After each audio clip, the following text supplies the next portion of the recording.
Olá! Hoje nós vamos falar um pouquinho sobre as teorias da violência no Sociologia Debate. O debate é uma atividade que busca associar um pouquinho daquilo que a gente vê nos módulos com fatos que acontecem no nosso dia a dia. E hoje a gente vai falar sobre a violência, o módulo 11 trata da violência, então nós vamos falar das teorias da violência. A gente passou por um processo eleitoral em que grande parte dos candidatos eleitos prometeram o combate à violência. E isso cai, no gosto popular, ou seja, a grande preocupação nossa nos dias atuais é a insegurança pública. Nós vivemos com medo, saímos de casa e não temos a segurança de que a gente vai voltar com as coisas com as quais a gente saiu ou até mesmo com vida.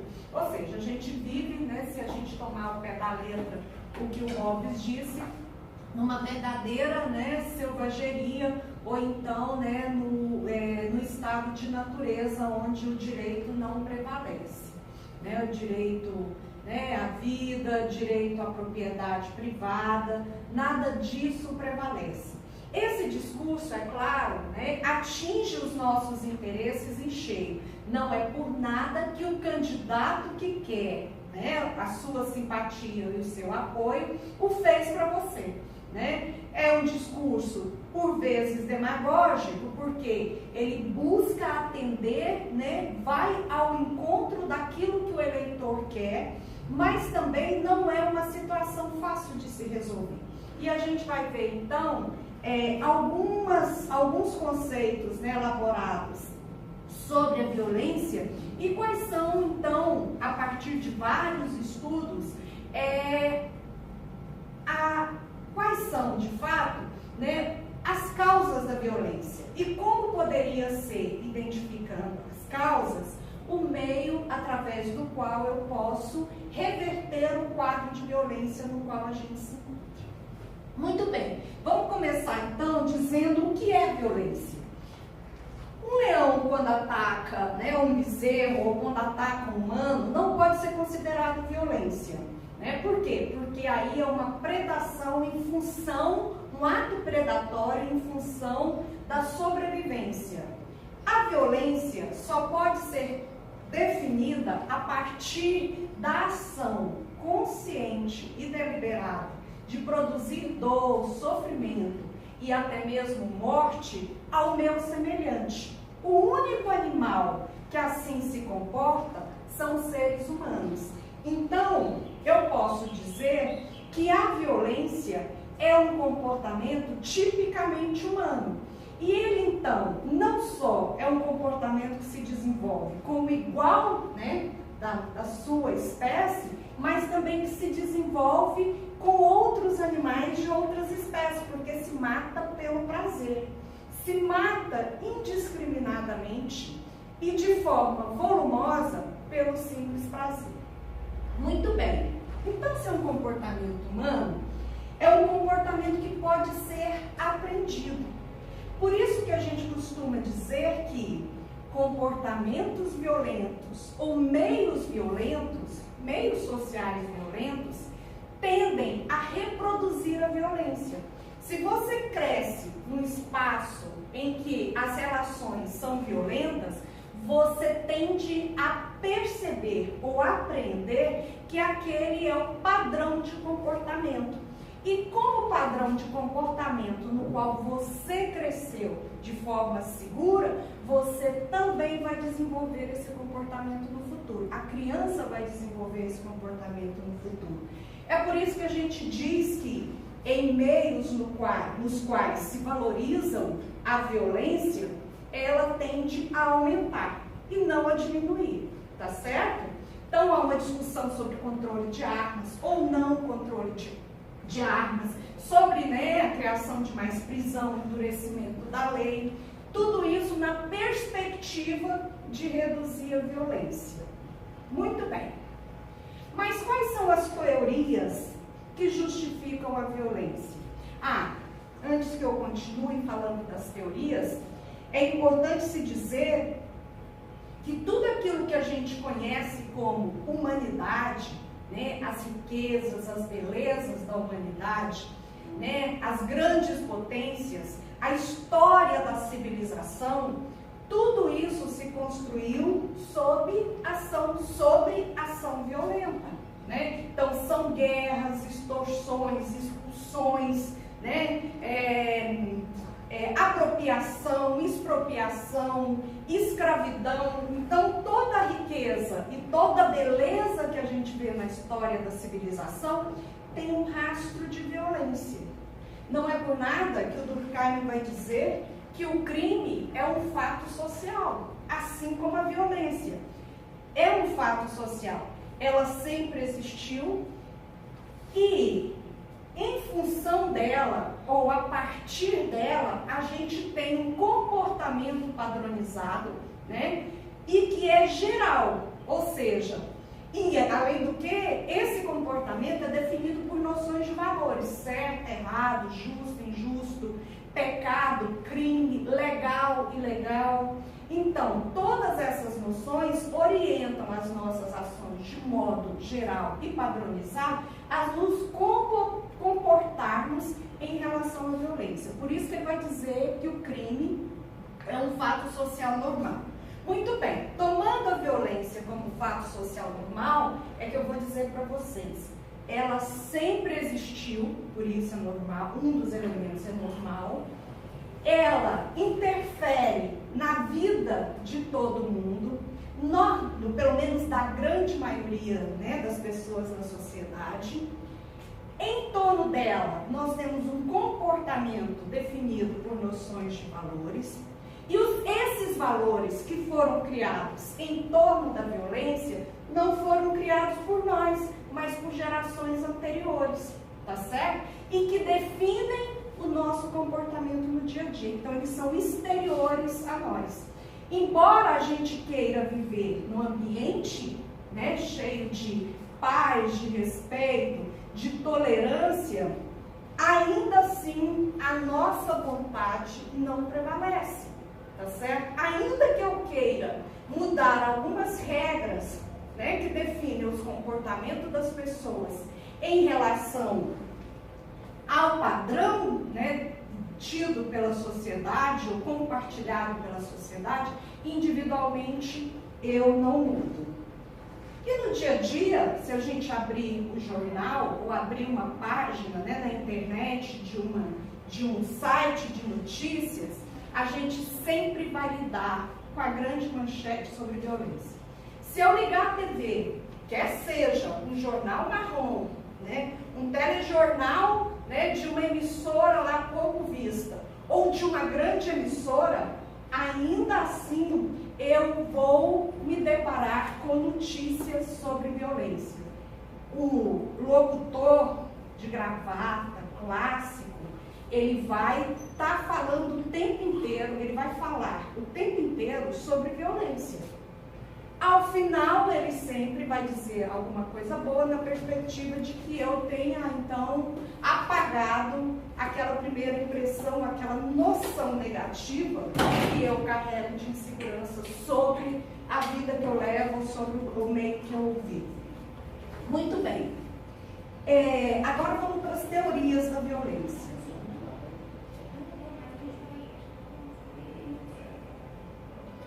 Uma das teorias, são várias. A primeira que a gente vai citar é de que a violência, ela então...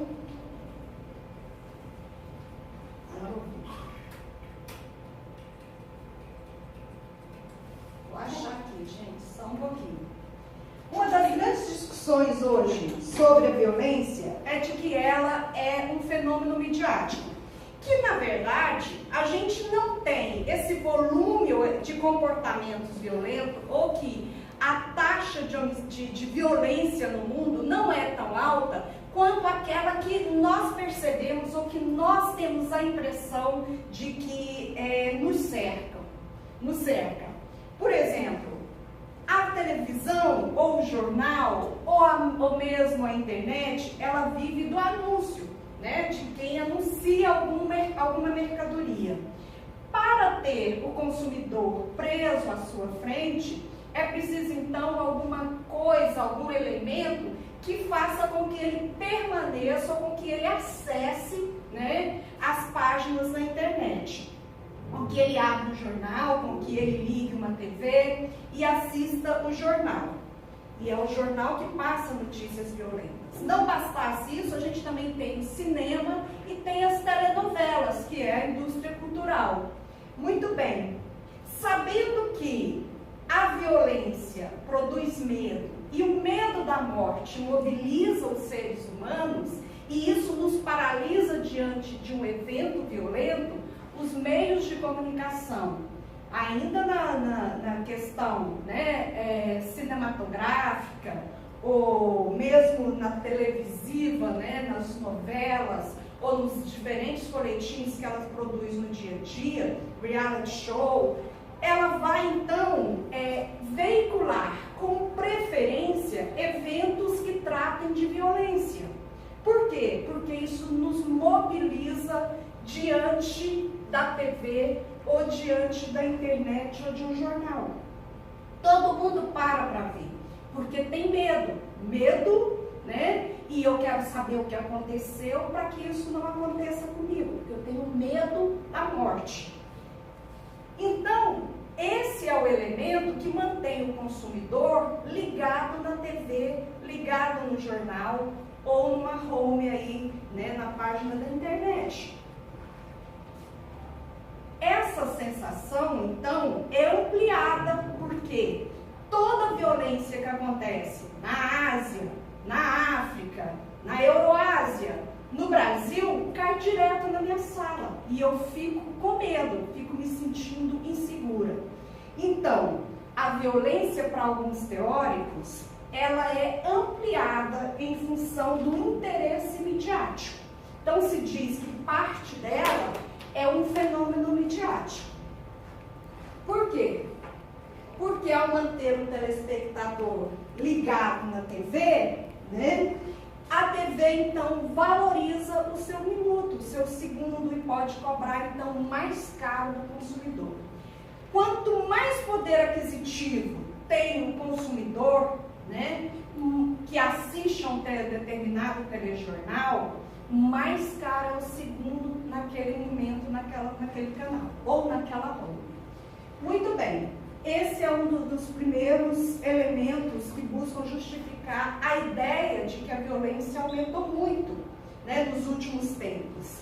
Eles vão dizer que não aumentou muito, mas que de fato é um fenômeno midiático, porque vira mercadoria, tá certo? Existe uma outra explicação sobre a sensação do aumento da violência, que é o da interiorização do Brasil. Até os anos 80, a migração ia para a região sudeste. E toda a ideia, noção de violência que a gente tinha, aqueles fatos mais escabrosos, aconteceu muito longe da gente, lá no sudeste. Porque havia um inchaço, né, um crescimento acelerado das zonas urbanas, e isso não gerou repartição de renda e nem um planejamento da ocupação urbana. Então gerou também muita pobreza, muito desemprego. Vou falar da pobreza daqui a pouco. Quando há uma inversão da ocupação do Brasil, né, do interior do Brasil, as pequenas e médias cidades passaram a ser alvo das indústrias que antes eram situadas na região sudeste. Elas recebem incentivos fiscais para vir para o interior. E essas cidades médias e pequenas, né, do interior do Brasil, começaram a ser alvo, então, da migração, a ser polo migratório. E aquilo que acontecia lá longe, em função do crescimento desordenado, né, da impessoalidade, passa a acontecer muito próximo da gente. E a gente, então, tem reforçado a ideia de que a violência realmente aumentou e de que ela está muito próxima, de que o mundo é um lugar muito difícil de viver nos últimos anos. Não estou dizendo que não seja, eu estou dizendo que há uma ideia, né? Há uma impressão de que o mundo ficou pior. Eu costumo dizer que, às vezes, algumas vezes deixei em lugar muito movimentado, né, o carro aberto e nada aconteceu. Deixei bicicleta, né, em algum lugar sem cadeado e nada aconteceu. Mas eu preciso sempre ter cadeados, eu preciso para me sentir mais segura. Outra ideia que foi formulada a partir das teorias é a noção de que, com o neoliberalismo, há uma suspensão dos direitos sociais ou do estado do bem-estar social. E o número de pobres, em função do acúmulo da riqueza e da noção de que o Estado não é responsável por dividir renda, e sim por investimento na infraestrutura para o crescimento da economia, né, essas pessoas passaram a ficar desassistidas. E aí, então, há um aumento, né, da violência em função das desigualdades sociais que o neoliberalismo produz em nível global. Então, em nível global, a gente vai ter um aumento da violência. Ok? Muito bem. Existem também algumas teorias, né, que dizem que quando as famílias, né, as cabeças da família, pai e mãe, os dois, saem para trabalhar e deixam os filhos sozinhos em casa, isso faz com que haja uma perda do controle sobre as crianças ou sobre os jovens. E eles então ficam mais expostos a influências negativas de grupos, né, que têm, né, interesses não muito claros, mas que têm interesses escusos, né? E isso então faz uma cooptação da juventude e uma mudança no valor. Então, essa teoria, né, do reduzido controle das crianças afirma que, em função das mudanças ocorridas no mercado de trabalho ou do empobrecimento das famílias, que faz com que as famílias, os responsáveis, né, os maiores tenham que sair, os adultos tenham que sair, as crianças ficam expostas à cooptação. Mas também, e aí a gente pode ir aliando, uma coisa só não é responsável pelo aumento da violência, né, ou pela violência que acontece nos dias de hoje, mas também existe a ideia de que o crime compensa. Entre cometer um crime, né, e a possibilidade de ser descoberto, e ainda mais de ser tramitado e julgado o processo, é um lapso de tempo muito grande. E aí, então, me faz falar assim, até eu ser descoberto, ou até eu ser preso com inúmeros recursos que existem, eu vou, né, já ter curtido, né, muito do que eu ganhei com o crime. Então, a ideia da morosidade da justiça e a noção de que, ao fim de um processo todo, se descoberto, né, é muito tempo, essa ideia, então, faz com que, esse cálculo faz com que as pessoas, então, cometam crimes sem se sentir ao alcance da lei ou da justiça. Essa é uma outra coisa, né, que também que leva a noção de que a justiça não funciona.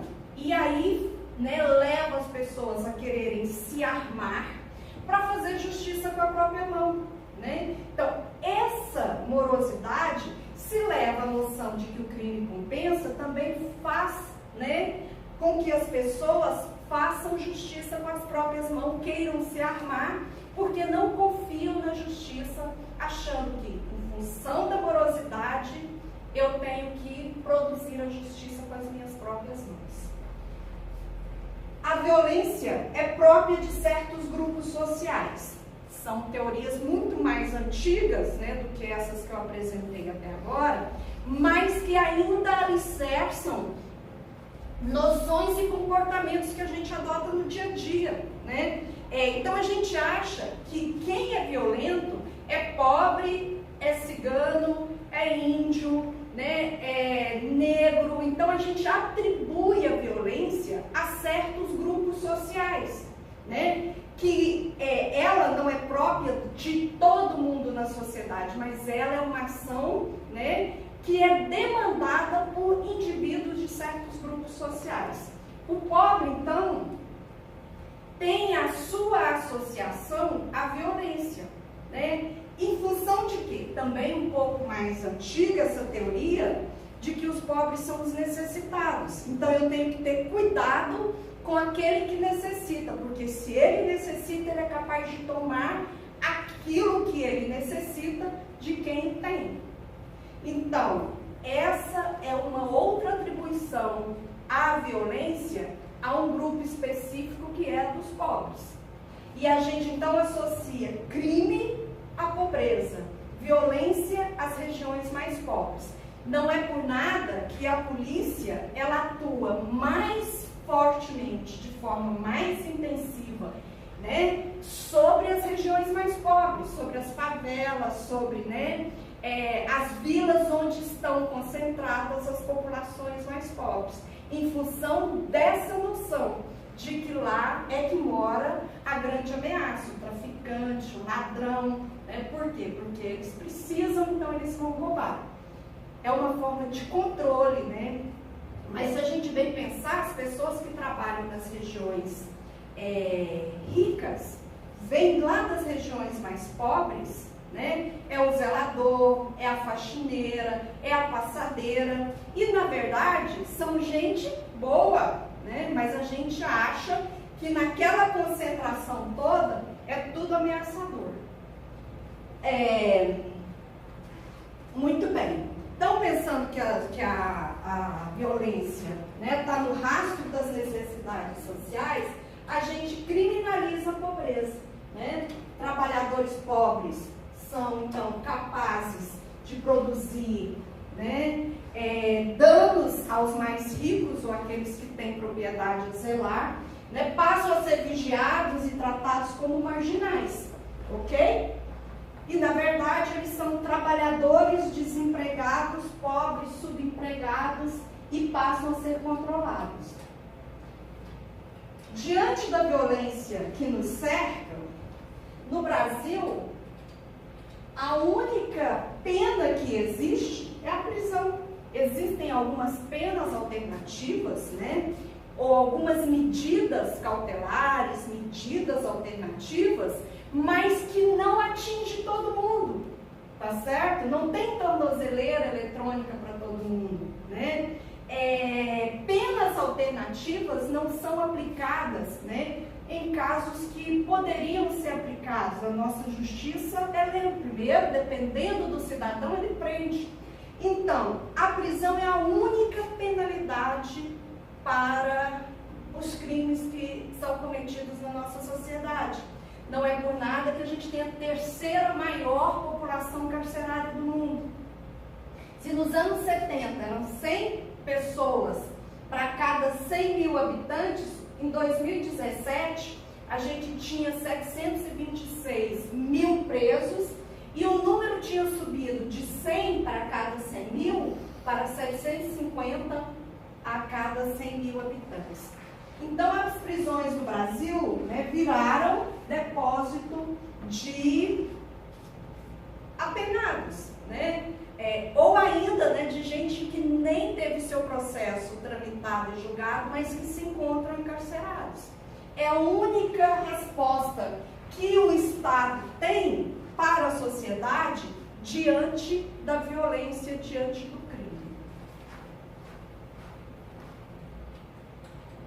Ela então vira, na verdade, uma segregação de pobres, depósito de negros e pobres, né? Então, desculpa, né? Se a violência é um espetáculo, né, da ação policial, ela também é produzida pela lentidão do sistema judiciário e pela sensação de impunidade. Existe o sistema, né, o caráter elitista do sistema judiciário, ele não atinge todo mundo, porque quem tem dinheiro pode burlar a lei e ficar impune, né? E também a violência é uma mercadoria. Se a gente olhar o número de empresas de segurança que surgiram, né, no rastro do discurso do aumento da violência, a gente vai ver que ela é lucrativa, né? E ainda mais, né, ela produz implicações econômicas. A ilegalidade de certas ações gera muito dinheiro. E olha que não precisa ser um traficante, não. Entendeu? A ideia que a gente tem é que o traficante é aquele cara que está lá na favela. Na verdade, aquele é o Boca, gente. O traficante tem dinheiro, tem uma ramificação, tem carrão, mora numa mansão. É ele quem é o chefe da organização. É ele quem distribui para o Boca, aquele pobre coitado que está lá, que mora no barraco. Né? Muito bem. Então, ela tem implicações econômicas que interessam a muitos. E aí, então, diante de tudo isso, estudos mostram repetidas vezes, gente, não é um estudo sobre violência ou dois, mas todos os estudos sobre violência coincidem num X, que é o seguinte: países onde há uma desigualdade social muito grande, ou seja, há uma diferença muito grande entre os pobres e os ricos, né? Entre aqueles que ganham muito e os que ganham pouco, e Goiânia tem, né, uma desigualdade social altíssima. Vocês deem uma olhada aí depois na internet e vê o grau de violência e desigualdade social em Goiânia. E então, associe os dois, tentem fazer uma associação, não para a nossa atividade. Então, todos os estudos repetidamente vão afirmar que países onde há desigualdade social muito grande, a violência é maior. Ainda que os países sejam pobres, né, e não há uma desigualdade social entre, né, as suas populações, a violência aí é menor. Então, a gente tem refutada a noção de que pobreza leva à violência. Então, países que têm, ainda que sejam ricos ou pobres, uma proximidade maior, ou uma igualdade, né, entre os diferentes grupos sociais, né, a violência é menor. Então, a violência está associada à desigualdade social. E o outro é a falta de perspectiva, né, que está associada, mais uma vez, reafirma mais uma vez a questão da desigualdade. Né? Se você não tem acesso à escola, se você não tem trabalho, não é a pobreza, tá certo? É a história da perspectiva. E, por último, a questão do sistema judiciário.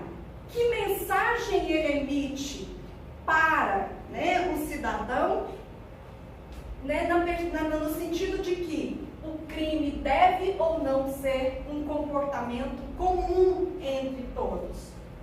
Não há punição, se não há punição, há um estímulo para que a violência, né, seja cometida. Então é preciso, então, um sistema judiciário que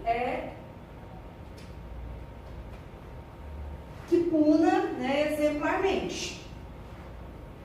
Muito bem, mas não é puna exemplarmente só pobres, né? Não criminalize a pobreza. Muito bem. Agora, nós vamos falar um pouquinho sobre o que você deve fazer a partir daqui. Que sentido tem esse vídeo na atividade 11? A gente falou, né, sobre o que é violência, e aí a gente falou um pouquinho sobre as teorias que alicerçam a violência, algumas das teorias que alicerçam a explicação sobre a violência.